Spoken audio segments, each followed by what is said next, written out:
નમસ્કાર, આપ જોઈ રહ્યા છો ગ્રોથ નાવ ન્યૂઝને. હું છું આપની સાથે કિંજલ. સમાચારની શરૂઆત કરીએ તો ગાંધીનગરથી સમાચાર સામે આવ્યા, જ્યાં ગાંધીનગર લોકસભા વિસ્તારને હરિયાળો અને પર્યાવરણ મૈત્રી વિસ્તાર બનાવવા માટે કેન્દ્રીય ગૃહમંત્રી અમિત શાહે વિવિધ યોજનાઓની સમીક્ષા કરી. આ યોજના હેઠળ વર્ષ 2024-27 દરમિયાન 1,26,00,000થી વધુ વૃક્ષોનું વાવેતર કરવા પર ભાર મૂકવામાં આવ્યો છે. આ ઉપરાંત સમગ્ર લોકસભા વિસ્તારમાં 101 ઓક્સિજન પાર્ક વિકસાવવાની યોજના પણ તૈયાર કરવામાં આવી, જેથી હરિયાળી વધે અને પર્યાવરણનું સંતુલન જળવાઈ રહે. આ અભિયાનમાં સામાન્ય નાગરિકો, ખેડૂતો, શૈક્ષણિક સંસ્થાઓ, સ્વૈચ્છિક સંસ્થાઓ અને વિવિધ સામાજિક સંગઠનોને જોડીને જનભાગીદારીથી વિશાળ વૃક્ષારોપણનું અભિયાન ચલાવવામાં આવશે. સરકારનું માનવું છે કે આ પહેલથી માત્ર હરિયાળી જ નહીં વધે, પરંતુ પર્યાવરણ સંરક્ષણ અને ટકાઉ વિકાસને પણ નવી દિશા મળશે. ગાંધીનગર લોકસભા વિસ્તારને દેશના પ્રથમ આદર્શથી ગ્રીન લોકસભા તરીકે વિકસાવવાના સંકલ્પ સાથે વૃક્ષારોપણ અને પર્યાવરણ સંરક્ષણ માટેનું મહાઅભિયાન શરૂ થવા જઈ રહ્યું છે. આ અભિયાનમાં જનભાગીદારીને કેન્દ્ર સ્થાને રાખીને હરિયાળા અને સ્વચ્છ ભવિષ્યનું નિર્માણ કરવાનો પ્રયાસ કરવામાં આવશે. મુખ્યમંત્રી ભૂપેન્દ્ર પટેલે રાજ્યવ્યાપી પલ્સ પોલિયો અભિયાનનો પ્રારંભ કરાવ્યો. રાજ્યમાં 83 લાખથી વધુ બાળકોને પોલિયોથી સુરક્ષિત કરવા માટે 32,997 બૂથ ઉપર રસીકરણ કરવામાં આવશે. ત્યારબાદ 29 અને 30 જૂને ઘરે ઘરે જઈને બાળકોને પોલિયોના ટીપા પીવડાવવામાં આવશે. તે કામગીરી હાથ ધરાશે. આરોગ્ય મંત્રી પ્રફુલ્લ પાનસરિયાએ જણાવ્યું હતું કે રાજ્ય સરકાર બાળકોને પોલિયો મુક્ત અને સ્વસ્થ ભવિષ્ય આપવા માટે પ્રતિબદ્ધ છે. જ્યાં મુખ્યમંત્રી ભૂપેન્દ્ર પટેલના હસ્તે રાજ્યવ્યાપી પલ્સ પોલિયો અભિયાનની શરૂઆત કરવામાં આવી. જે બાળકો કોઈ કારણોસર બૂથ સુધી પહોંચી શકશે નહીં, તેમના માટે 29 અને 30 જૂન દરમિયાન આરોગ્ય વિભાગની ટીમો ઘરે ઘરે જઈને રસીકરણ કરશે. રાજ્ય સરકારે તમામ વાલીઓને પોતાના 5 વર્ષથી ઓછી ઉંમરના બાળકોને પોલિયોના ટીપા જરૂર પીવડાવવા અપીલ કરી હતી, જેથી ગુજરાત પોલિયો મુક્ત રાજ્ય બની શકે તેમજ પોલિયો સામેનું સુરક્ષા કવચ વધુ મજબૂત બને.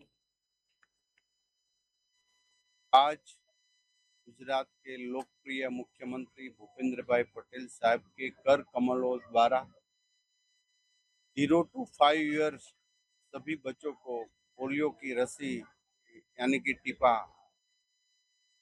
देने की शुभारंभ किया है। 3 दिन तक ये अभियान शुरू रहेगा। 2007 से आज तक एक भी पोलियो का केस गुजरात में प्राप्त हुआ नहीं है। पूरी टीम हेल्थ विभाग सभी टीम के साथ स्टेप के हिसाब से जो हमने प्लानिंग किया है, तो गांव गांव तक और झोपड़ी झोगी तक सभी बच्चों को ये रसी देने का आज शुभारंभ हुआ है। टोटल 18 लाख बच्चों को आज से 3 दिनों में ये रसीकरण होगा और सभी को एक भी बच्चे बिना रसी से यानी कि बिना पोलियो टीपा से नहीं रहेंगे, वैसे हमारा प्लानिंग है। मैं सभी हमारे हेल्थ विभाग को अभिनंदन देता हूँ जिन्होंने ये बहुत अच्छा प्रयास किया है। સમગ્ર દેશ સાથે ગુજરાતમાં પણ રાષ્ટ્રીય પલ્સ પોલિયો રસીકરણ અભિયાન 2026નો પ્રારંભ થયો છે. જ્યાં વડોદરા મહાનગરપાલિકા દ્વારા 28થી 30 જૂન સુધી 3 દિવસીય વિશેષ ઝુંબેશ હાથ ધરવામાં આવી. મેયર ગીતા મકવાણાએ બાળકોને પોલિયોના ટીપા પીવડાવી અભિયાનનો શુભારંભ કરાવ્યો હતો. જો આરોગ્ય વિભાગના જણાવ્યા મુજબ પ્રથમ દિવસે અંદાજે 70થી 80% બાળકોને પોલિયોની રસી આપવાનું આયોજન કરવામાં આવ્યું, જ્યારે બાકીના બાળકો સુધી પહોંચવા માટે આગામી 2 દિવસ દરમિયાન હેલ્થ વર્કરો અને આશા બહેનો ઘર ઘરે જઈને રસીકરણ કરશે. કાર્યક્રમના શુભારંભ પ્રસંગે મેયર ગીતા મકવાણાએ જણાવ્યું હતું કે ભારત પોલિયો મુક્ત દેશ તરીકે આગળ વધી રહ્યો છે, પરંતુ આ સ્થિતિ જાળવી રાખવા માટે દરેક બાળકને પોલિયોના ટીપા પીવડાવવા અત્યંત જરૂરી છે. વડોદરા મહાનગરપાલિકાના આરોગ્ય વિભાગે 2 બૂંદ જિંદગી કી અભિયાનને સફળ બનાવવા માટે નાગરિકોના સહયોગથી અપીલ કરી અને એક પણ બાળક રસીકરણથી વંચિત ન રહે તેની ખાતરી માટે પણ વિશેષ આયોજન કરવામાં આવ્યું છે. તેમજ 2 ટીપા પીવડાવીને અભિયાનને સફળ બનાવવા માટે લોકોને પણ અપીલ કરી.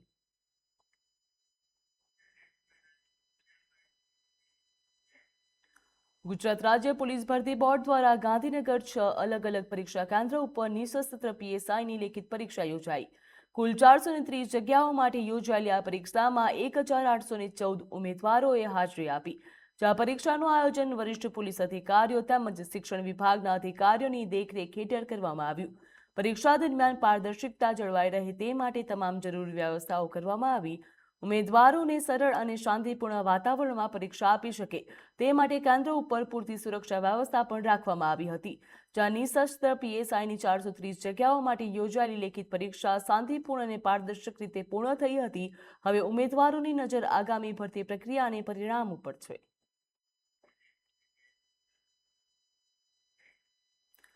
ભાવનગરના મહુવા તાલુકાના મોટા જાદરા ગામની 9 વર્ષની વિદ્યાર્થી આયુષીના રહસ્યમય મોતને અનેક સવાલો ઊભા કર્યા. જ્યાં રાજકોટ જિલ્લાના જસદણમાં આવેલી એક સૈનિક હોસ્ટેલમાં અભ્યાસ કરતી આયુષીના મોત બાદ તેના પરિવારે હોસ્ટેલ સંચાલકો ઉપર ગંભીર બેદરકારીના આક્ષેપ કર્યા છે. પરિવારનો દાવો છે કે દીકરી છેલ્લા 10 દિવસથી બીમાર હોવા છતાં પણ તેમને કોઈપણ પ્રકારની જાણ કરવામાં આવી ન હતી. આખરે જ્યારે પરિવાર રાજકોટ હોસ્પિટલ પહોંચ્યો ત્યારે તેમની દીકરીનો મૃતદેહ મળ્યો હતો. તો શું છે સમગ્ર મામલો, જોઈએ આ અહેવાલમાં. મહુવાના મોટા જાદરા ગામની આયુષી રમેશભાઈ બલદાણિયાનું બાળપણથી જ ભારતીય સેનામાં જોડાઈ દેશ સેવાનું સ્વપ્ન હતું. આ સ્વપ્નને સાકાર કરવા માટે પરિવારે 27 એપ્રિલ 2026ના રોજ તેને જસદણની આલ્ફા નવોદય સૈનિક હોસ્ટેલમાં દાખલ કરી હતી. પરંતુ જે દીકરીને ઉજ્જવળ ભવિષ્ય માટે હોસ્ટેલમાં મોકલી હતી તે જ દીકરીનો મૃતદેહ પરિવારને પરત મળતા પરિવારે આઘાત વ્યક્ત કર્યો હતો. પરિવારનો આરોપ છે કે સંચાલકોએ આયુષીની ગંભીર તબિયત અંગે સમયસર જાણ કરી ન હતી અને સારવારમાં પણ બેદરકારી દાખવી હોવાનો પરિવાર દ્વારા આક્ષેપ કરવામાં આવ્યો. મૃતક વિદ્યાર્થીનીના પિતા રમેશ બલદાણિયાના જણાવ્યા મુજબ 24 જૂનના રોજ હોસ્ટેલ સંચાલકનો ફોન આવ્યો હતો. તે આયુષીના પગમાં દુખાવો હોવાથી તેને રાજકોટની હોસ્પિટલ લઈ જવામાં આવી છે અને પરિવારને તાત્કાલિક પહોંચવા જણાવ્યું હતું. જોકે ત્યારબાદ સંચાલકોએ સ્વીકાર્યું છે કે આયુષી છેલ્લા 10 દિવસથી અસ્વસ્થ હતી. પરિવારનો સવાલ છે, જો દીકરીની તબિયત આટલા દિવસથી ખરાબ હતી તો અગાઉ જાણ કેમ કરવામાં આવી નહીં અને યોગ્ય સારવાર માટે સમયસર પગલાં કેમ લેવાયા નહીં. પરિવારના સંબંધીઓ હોસ્પિટલ પહોંચ્યા ત્યારે આયુષીનું મોત થઈ ચૂક્યું હતું. ના, લેખિતમાં કોઈ પુરાવો રજૂ કરેલ નથી અને એમને એવું પણ મને વાતો ઉપરથી જાણવા મળેલ છે કે BMS ડોક્ટરે એમને એમય કીધેલું 18 તારીખે કે તમે આ બાળકીને કોઈ સારા પીડિયાટ્રિક આગળ લઈ જાઓ, તો પણ સ્કૂલે બેદરકારી વાપરેલી છે કે કોઈ સારા બાળકના ડોક્ટર આગળ એ લોકો લઈ ગયેલ નથી. હાલ તમે કયા પ્રકારનું PM કરાવેલું છે, શું તમારી માંગ છે? અમે હાલ ફોરેન્સિક PM કરાવેલું છે, બરાબર. અને દીકરીનું આ જે બનાવ બન્યો 24 તારીખે બની ગયેલું છે અને અમે 25 તારીખે સવારે PM કરાવેલું છે. શું માંગ છે તમારા ન્યાય માટે? શું તમે કહી રહ્યા છો? મારા ન્યાય માટે મારી દીકરી તો જતી રહી મારા હાથમાંથી, બરાબર. હવે એનું હું જો પોતે મને દુઃખ શેર નથી કરી શકતો, પણ હવે ભવિષ્યમાં કોઈ મારી સમાજની અથવા બીજા કોઈ સમાજની દીકરી સાથે આવું ન થાય ભવિષ્યમાં અને સ્કૂલો આ ઘટનાએ મોટા જાદરા ગામ સહિત સમગ્ર વિસ્તારમાં શોકની લાગણી ફેલાવી છે. જ્યાં પરિવારજનો અને ગ્રામજનોએ સમગ્ર ઘટનાની નિષ્પક્ષ તપાસ કરીને જવાબદારો સામે કડક કાર્યવાહી કરવામાં આવે તેવી માંગ કરી હતી. બીજી તરફ સમગ્ર મામલે તપાસ પણ શરૂ કરવામાં આવી. હવે તપાસમાં એ સ્પષ્ટ થશે કે હોસ્ટેલ સંચાલકો તરફથી કોઈ બેદરકારી થઈ હતી કે નહીં અને આયુષીના મોત પાછળનું સાચું કારણ શું છે. અમે દીકરીને ક્યારે વાત જ નથી કરી ગઈ ક્યારે તે દોની. અમારે આજ 2 મહિના થઈ ગયા. આજે અમારે મળવાનો દિવસ હતો પણ અમને ફોન જ ન ક્યારેય કર્યો. એમ કેવા સપના હતા અમારા? તો બહુ ઊંચા સપના હતા. મારી દીકરીને જ પોતાને ઊંચા સપના હતા. અમારે તો હતા પણ એને ઊંચા એટલા સપના હતા. અમારા સપના એ જ હતા કે એનું જે સપનું છે ને અમે એને એમાં મદદ કરી. એને જે બનવું, એને આર્મીમાં જવું હતું અને ઘરે બધાએ એને જે કરવું હતું ને એમાં કોઈની ના નથી પાડી અને એને હોસ્ટેલમાં ઈ ખુદથી ગઈ. એને ખુદથી કીધું હતું કે પપ્પા મારે ત્યાં જવું છે. અમે એને સપોર્ટ કરવા માંગતા કે અમારી દીકરી જ્યાં સુધી જાય ને ત્યાં સુધી અમારે એને પોગાડવાની છે. અમને થોડી ખબર હતી કે આ અમારી દીકરી યારે આવું કરશે, તો અમે એને મોકલત જ નહીં. હાલ સમગ્ર મામલાની તપાસ ચાલી રહી છે, પરંતુ દીકરીના આકસ્મિક મોતથી પરિવાર ઉપર આપ ફાટ્યો છે. 4 મેમાં જોડાઈ દેશ સેવાનું સ્વપ્ન જોનાર આયુષીના અવસાનથી પરિવાર અને ગામમાં ગમગીની છવાઈ ગઈ. સવાલ એ પણ થાય છે કે સૈનિક સ્કૂલ, ટ્યુશન હોસ્ટેલના સંચાલકોએ આયુષીની બીમારી કેમ છુપાવી? એ ગંભીર હતી તો છેલ્લા 10 દિવસથી રાહ કેમ જોઈ? શું આયુષીના મોત પાછળ કોઈ રહસ્ય છે? જો કે સત્ય હકીકત તો યોગ્ય તપાસ બાદ જ બહાર આવશે. બ્યુરો રિપોર્ટ, ગ્રોથ નાવ ન્યૂઝ. દાહોદ શહેરમાં આમ આદમી પાર્ટી દ્વારા ડીડિયાપાડાના ધારાસભ્ય ચેતર વસાવાના સમર્થનમાં પદયાત્રાનું આયોજન કરવામાં આવ્યું. કોર્ટ દ્વારા ચેતર વસાવાને 7 વર્ષની સજા ફટકારવામાં આવતા આપના કાર્યકરોમાં ભારે રોષ જોવા મળ્યો. જિલ્લાભરના કાર્યકરો એકત્રિત થયા હતા અને શહેરના વિવિધ માર્ગો પર પદયાત્રા યોજી વિરોધ નોંધાવ્યો હતો. તેમજ વિરોધ પ્રદર્શનમાં ભાજપ સરકાર સામે પણ સૂત્રોચ્ચાર કર્યા હતા.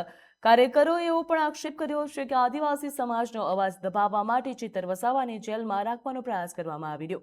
આ સાથે જાહેરાત કરવામાં આવી કે ચેતર વસાવાની મુક્તિની માંગ સાથે ઉમરગામથી અંબાજી સુધી આદિવાસી સમાજ દ્વારા આંદોલન કરવામાં આવશે. હાલ આ મુદ્દે વિરોધ પ્રદર્શન બાદ કાયદો અને વ્યવસ્થા જળવાઈ રહે તે માટે પોલીસ દ્વારા જરૂરી બંદોબસ્ત પણ ગોઠવવામાં આવ્યો.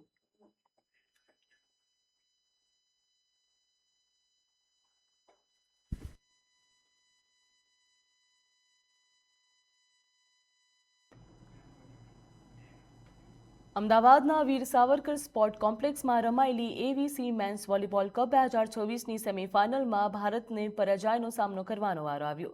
જ્યાં ઇન્ડોનેશિયા સામે રમાયેલી રોમાંચક 5 સેટની મેચમાં ભારતીય ટીમે શાનદાર શરૂઆત કરી હતી, પરંતુ અંતિમ સેટમાં 13-15થી પરાજય ભોગવતા ફાઇનલમાં પહોંચવાનું સ્વપ્ન અધૂરું રહ્યું હતું.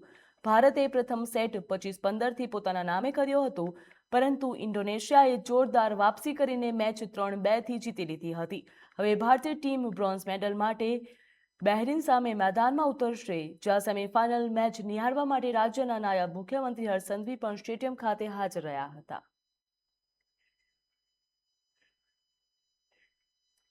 જામનગર જિલ્લાના કાલાવાડ તાલુકાના મણવડ ખીજડીયા ગામની પ્રાથમિક શાળામાં મધ્યાહન ભોજન બાદ આશરે 10 બાળકોની તબિયત બગડતા હડકંપ મચી જવા પામ્યો હતો. જ્યાં બાળકોને ઉલટી અને ઝાડાની ફરિયાદ થતાં તાત્કાલિક કાલાવાડ સરકારી હોસ્પિટલ ખાતે સારવાર માટે ખસેડવામાં આવ્યા. ઘટનાને લઈને ફૂડ પોઈઝનિંગની આશંકા વ્યક્ત કરવામાં આવી છે.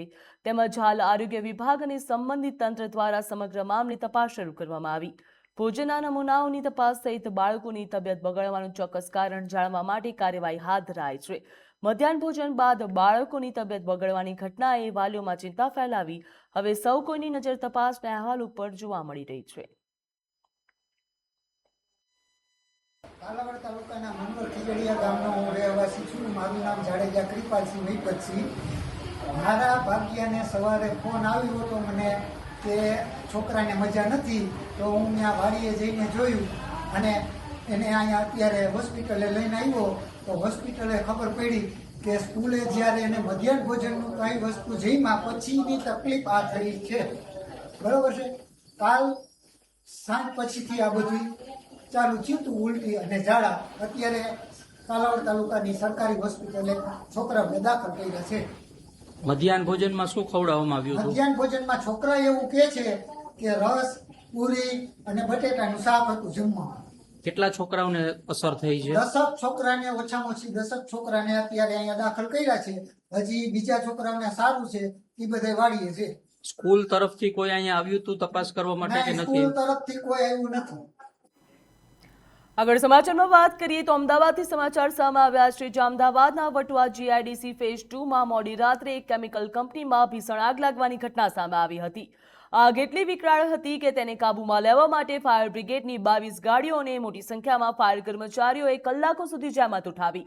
સદનસીબે આ ઘટનામાં કોઈ પણ જાનહાનિના સમાચાર સામે આવ્યા નથી, પરંતુ ઘટનાની જાણ થતાની સાથે જ ફાયર બ્રિગેડની 22 ગાડીઓ અને ફાયર ટીમ તાત્કાલિક સ્થળ ઉપર પહોંચી હતી. ભારે જહેમત બાદ આગ ઉપર કાબુ મેળવવામાં સફળતા મળી હતી. તેમજ સમગ્ર કંપની બળીને ખાખ થઈ ગઈ હતી.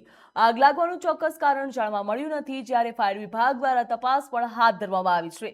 વટવા GIDCમાં સર્જાયેલી આ ભીષણ આગમાં સદનસીબે કોઈપણ પ્રકારની જાનહાનિનો સમાચાર મળ્યા નથી, પરંતુ કંપનીને મોટું આર્થિક નુકસાન ભોગવવાનો વારો આવ્યો છે. સુરતના લીંબાયત વિસ્તારમાં સર્વેલન્સ સ્ટાફ પેટ્રોલિંગમાં હતો, તો તે દરમિયાન જંગલસા બાવાની દરગાહ પાસે એક યુવક શંકાસ્પદ હાલતમાં જોવા મળ્યો હતો.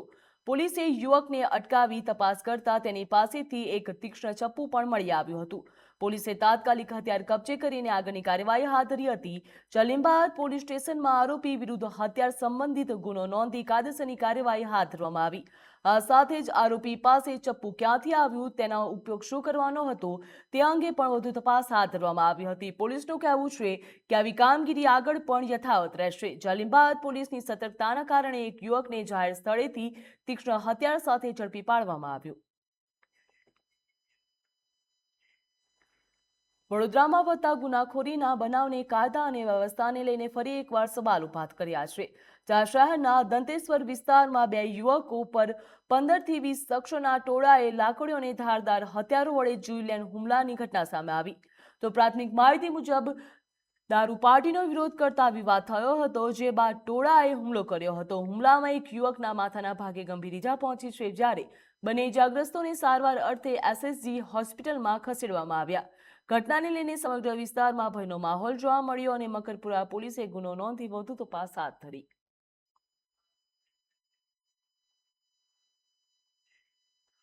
વલસાડ જિલ્લાના વાપીમાં જૂની અદાવતને લઈને જીવલેણ હુમલાની ઘટના સામે આવી. જ્યાં થપ્પડનો બદલો લેવા માટે 4 શખ્સોએ એક યુવક ઉપર ચપ્પુ વડે હુમલો કર્યો હતો અને તેને ગંભીર રીતે ઘાયલ કર્યો. સમગ્ર ઘટનાના CCTV ફૂટેજ પણ સામે આવ્યા. જ્યાં પોલીસે 4 આરોપીઓ સામે હત્યાના પ્રયાસનો ગુનો નોંધીને તેમની શોધખોળ પણ હાથ ધરી છે.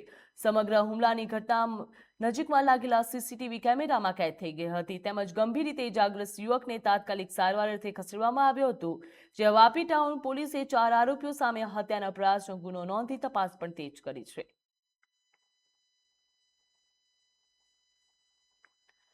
જ્યાં વાપીમાં ફરી એકવાર અસામાજિક તત્વોનો આતંક સામે આવ્યો છે. જ્યાં એક યુવક ઉપર 4 જણા દ્વારા જીવલેણ હુમલો કરવામાં આવ્યો હતો. વાપી ટાઉન પોલીસ દ્વારા 4 આરોપીઓ સામે હત્યાના પ્રયાસનો ગુનો નોંધી તપાસ પણ તેજ કરવામાં આવી છે. પોલીસે આરોપીને ઝડપી પાડવા માટે વિવિધ ટીમો પણ કાર્યરત કરી છે.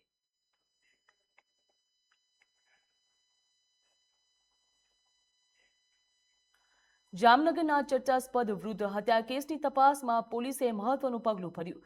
જ્યાં શહેરના શરૂ સેક્શન રોડ ઉપર વૃદ્ધ દેવાયતભાઈને હત્યાના કેસમાં ઝડપાયેલા આરોપીને પોલીસ ઘટના સ્થળ ઉપર લઈ ગઈ હતી અને સમગ્ર ઘટનાનું લાઈવ રિકન્સ્ટ્રક્શન કર્યું હતું. તેમજ આરોપીએ પોલીસ સમક્ષ હત્યા કેવી રીતે અંજામ આપી હતી, તેમજ ઘટના સ્થળે કેવી રીતે પહોંચ્યો હતો અને સમગ્ર ઘટનાક્રમ અંગે વિગતો આપી હોવાનું પણ સામે આવ્યું.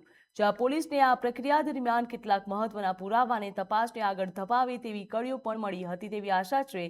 જ્યાં સમગ્ર ઓપરેશન દરમિયાન ચુસ્ત પોલીસ બંદોબસ્ત ગોઠવી દેવામાં આવ્યો હતો.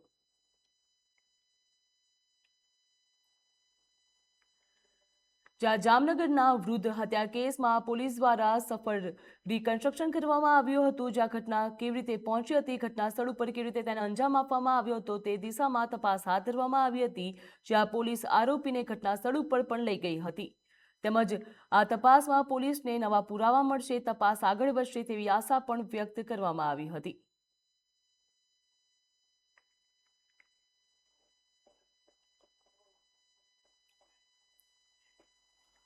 જામનગરમાં તસ્કરો વધુ એક વખત બેફામ બન્યા હોવાની ઘટના સામે આવી. જ્યાં શહેરના હાર્દ સમાન ગ્રેઇન માર્કેટમાં દાણાપીઠ ચોક વિસ્તારમાં મધરાત્રે 2 દુકાનોમાં ચોરીનો પ્રયાસ કરવામાં આવ્યો હતો, જેની સમગ્ર ઘટના CCTV કેમેરામાં કેદ થઈ. આ ઘટનાએ વેપારીઓમાં ભય અને રોષનું વાતાવરણ ઊભું કર્યું. હાલ પોલીસ CCTV ફૂટેજના આધારે શંકાસ્પદ શખ્સોની ઓળખ કરી તેમની શોધખોળમાં લાગી છે. તો બીજી તરફ ભરચક વેપારી વિસ્તારમાં વારંવાર બનતી આવી ઘટનાઓને લઈને વેપારીઓએ રાત્રે પેટ્રોલિંગ અને સુરક્ષા વ્યવસ્થા સામે સવાલો ઉભા કર્યા. જ્યાં જામનગરમાં ફરી એકવાર તસ્કરો બેફામ બનતા નજરે પડી રહ્યા છે. જામનગરના ભરચક વિસ્તારમાં તસ્કરોએ ચોરીને અંજામ આપ્યો હતો. જ્યાં CCTV ફૂટેજ પણ સામે આવ્યા છે. CCTV ફૂટેજમાં જોઈ શકાય છે કે ચોરો દુકાને ખોલી રહ્યા છે. જ્યાં ભરચક વિસ્તારમાં વેપારીઓમાં ભયની સાથે સાથે રોષનો માહોલ પણ જોવા મળી રહ્યો છે. મહત્વનું કહી શકાય, જ્યાં જામનગરમાં ફરી એકવાર ચોરોનો આતંક સામે આવ્યો છે.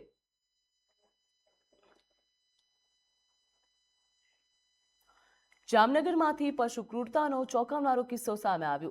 જ્યાં શહેરના બડેશ્વર વિસ્તારમાં એક ભાડાના મકાનમાંથી આશરે 5000 જેટલા મરઘીના બચ્ચાઓ મળી આવ્યા હતા, જેને કૃત્રિમ રંગના પાણીમાં ડબોડીને રંગીન બનાવી વેચવામાં આવતા હતા તેવો ખુલાસો થયો. પ્રાથમિક માહિતી મુજબ પશ્ચિમ બંગાળથી આવેલા 2 શખ્સો જામનગર અને ખંભાળા વિસ્તારમાં આ રંગીન બચ્ચાઓનું વેચાણ કરતા હતા અને જીવદયા પ્રેમીઓની સતર્કતાના કારણે સમગ્ર મામલો બહાર આવ્યો. જ્યાં જામનગરમાં પશુ પ્રેમીઓ માટે આ ચોંકાવનારો કિસ્સો સામે આવ્યો હતો. જામનગરમાંથી પશુ ક્રૂરતાનો ચોંકાવનારો આ કિસ્સો સામે આવતા લોકોમાં ખળભળાટ મચી હતી, જેને મરઘીના બચ્ચાઓ મળી આવતા જેને કૃત્રિમ રંગના પાણીમાં ડબોળીને રંગીન બનાવી વેચવામાં આવતા હતા તેવો ખુલાસો થયો છે. પ્રાથમિક માહિતી મુજબ પશ્ચિમ બંગાળથી આવેલા 2 શખ્સો જામનગર અને ખંભાળિયા વિસ્તારમાં આ રંગીન બચ્ચાઓનું વેચાણ કરતા હતા. નર્મદા જિલ્લામાં સરકારી જમીન ફાળવણીમાં સરહદ ભંગ કરનાર અધિકારીઓ સામે તંત્ર દ્વારા કડક કાર્યવાહી હાથ ધરવામાં આવી. જ્યાં ગરુડેશ્વર નજીક વર્ષ 2019માં ઉચ્ચ અધિકારીઓને ફાળવવામાં આવેલા પ્લોટ ઉપર બાંધકામમાં આવેલા મકાનો હવે બુલડોઝર ફેરવવામાં આવી રહ્યું છે. કુલ 13 અધિકારીઓએ સરકારી જમીન ફાળવવામાં આવી હતી, જેમાંથી 7એ મકાન બાંધ્યા હતા. શરતોનું પાલન ન થતા અગાઉ નોટિસ પણ આપવામાં આવી હતી. હવે 5 મકાનોનું ડિમોલિશન કરવામાં આવી રહ્યું છે. ખાસ વાત એ છે કે ઘણા અધિકારીઓ નિવૃત્ત થઈ ચૂક્યા છે, જ્યારે કેટલાક હજુ પણ રાજ્યમાં ઉચ્ચ હોદ્દા ઉપર ફરજ બજાવી રહ્યા. સમગ્ર કાર્યવાહી શાંતિપૂર્ણ માહોલમાં થઈ હતી અને કોઈ વિરોધ વિના હાથ ધરવામાં આવી હતી.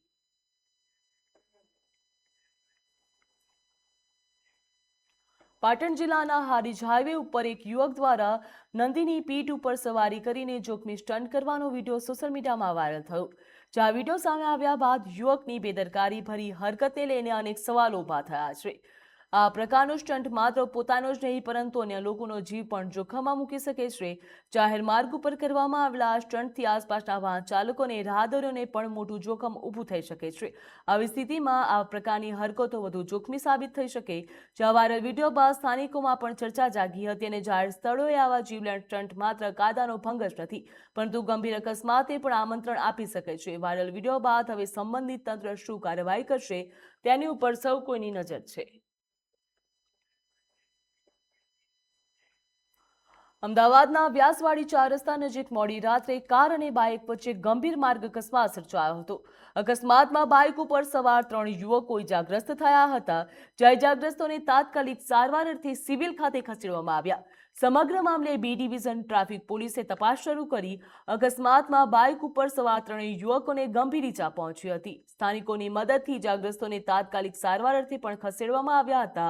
આ અંગે તપાસ પણ હાથ ધરવામાં આવી છે, જ્યાં પોલીસ અકસ્માતનું ચોક્કસ કારણ જાણવા તેમજ કાર ચાલક અને અન્ય પાસાઓ અંગે તપાસ કરી રહી છે. મોડી રાત્રે સર્જાયેલા આ અકસ્માતમાં 3 યુવકો ઇજાગ્રસ્ત થયા હતા.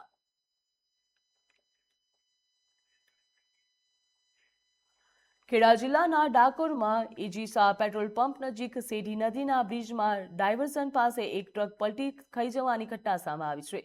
જ્યાં ડાકોરથી ઉમરેઠ તરફ જઈ રહેલી ટ્રક ભયજનક વળાંકના કારણે અકસ્માતનો ભોગ બની હતી. સદનસીબે અકસ્માતમાં કોઈપણ પ્રકારની જાનહાનિ કે ગંભીર ઈજાના બનાવ સામે આવ્યા નથી. જોકે ટ્રક પલટી જતા થોડા સમય માટે માર્ગ વાહન વ્યવહાર પ્રભાવિત થયો હતો. ખાસ કરીને યાત્રાધામ ડાકોરમાં રવિવારે ભારે વાહન વ્યવહાર રહેતો હોવાથી અકસ્માતનું જોખમ પણ વધી જાય છે. સ્થાનિકોએ ડાયવર્ઝન ઉપર જરૂરી સુરક્ષા વ્યવસ્થા અને ટ્રાફિક નિયંત્રણના કાયમી પગલાં ભરવાની માંગ કરી.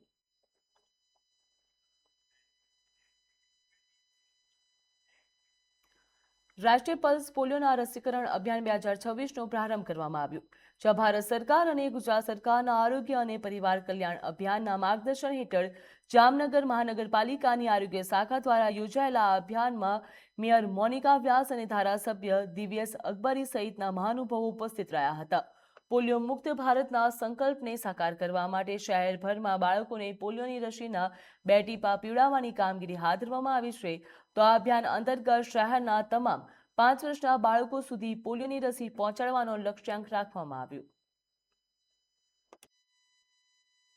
સરકાર દ્વારા આરોગ્ય અને કલ્યાણ મંત્રીના માર્ગદર્શન હેઠળ જામનગર મહાનગરપાલિકાના આરોગ્ય શાખા દ્વારા આજે પોલિયોના ટીપાનો આજે કાર્યક્રમ યોજવામાં આવ્યો છે. જે 0 થી 5 વર્ષના બાળકો માટેનો આજે કાર્યક્રમ યોજાયો છે.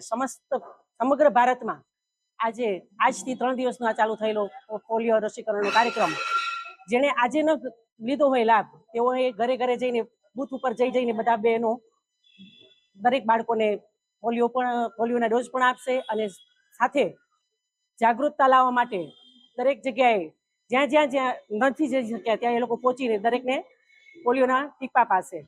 ભારતમાં તો પોલિયો મુક્ત થવા જઈ રહ્યો છે, પણ અમુક દેશોમાં જે પોલિયો છે તે હજી પણ વધી રહ્યો છે.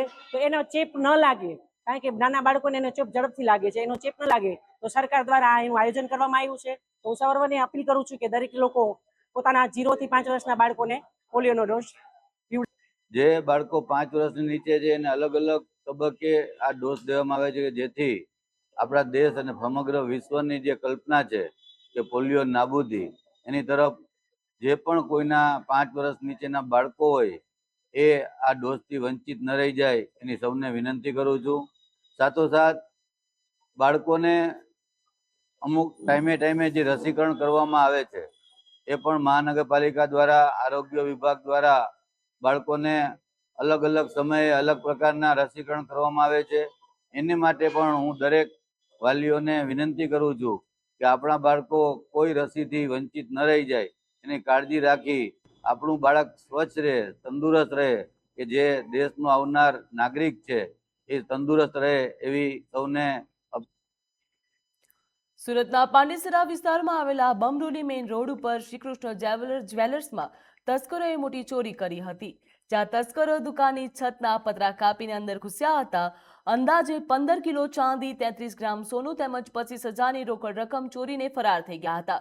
ચોરી બાદ સીસીટીવીનું ડીવીઆર પણ સાથે લઈ જતા પોલીસ માટે તપાસ પડકારરૂપ બની છે. જ્યાં મહત્વની વાત એ છે કે લગભગ 6 મહિના પહેલા પણ આ જ દુકાનમાં ચોરીનો પ્રયાસ થયો હતો. જોકે તે સમયે સ્થાનિક લોકો જાગી ગયા હતા, તસ્કરો ભાગી છૂટ્યા હતા. જ્યારે આ વખતે તેઓ ચોરી કરવામાં સફળ રહ્યા. 24 કલાકના ધમધમતા બમરોલી મેઇન રોડ ઉપર આવેલી દુકાનમાં આટલી મોટી ચોરી થતા પાંડેસરા પોલીસની નાઇટ પેટ્રોલિંગ ઉપર અને સુરક્ષા વ્યવસ્થા ઉપર સવાલો ઊભા થઈ રહ્યા છે. હવે પોલીસ માટે સૌથી મોટો પડકાર તસ્કરોને ઝડપી પાડી ચોરાયેલો મુદ્દામાલ પરત મેળવવાનો છે. ये ऊपर पतरा काट के नीचे चोरी कर लिए सर. चांदी का आइटम था, कुछ गिरवी का आइटम था, वो सब तोड़ कर लेकर चले गए सर. 6 महीना पहले मतलब कोशिश लोग किए थे. उसके पहले भी लोग 2024 में शटर उठाने की कोशिश किए थे लोग. 23 या 24 में बारिश के टाइम था. ये दिसंबर में ठंडी के मौसम में 2025 में भी कोशिश किए थे लोग. और ये तीसरी बार हुआ है. ले रहे हैं लोग, लेकिन बोलते हैं कि क्यों पतरे की दुकान है, ये सब उल्टा सीधा मतलब ऐसा ही सब बोलते हैं.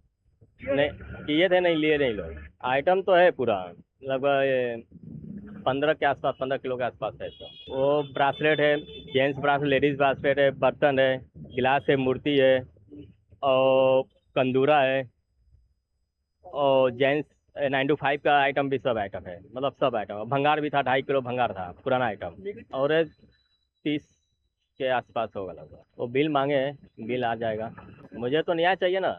ये तीसरी बार है. पंडेसरा उस लाइन में कितनी बार हुआ है? मेरे साथ 3 बार कोशिश हुआ, तीसरी बार में हो गया.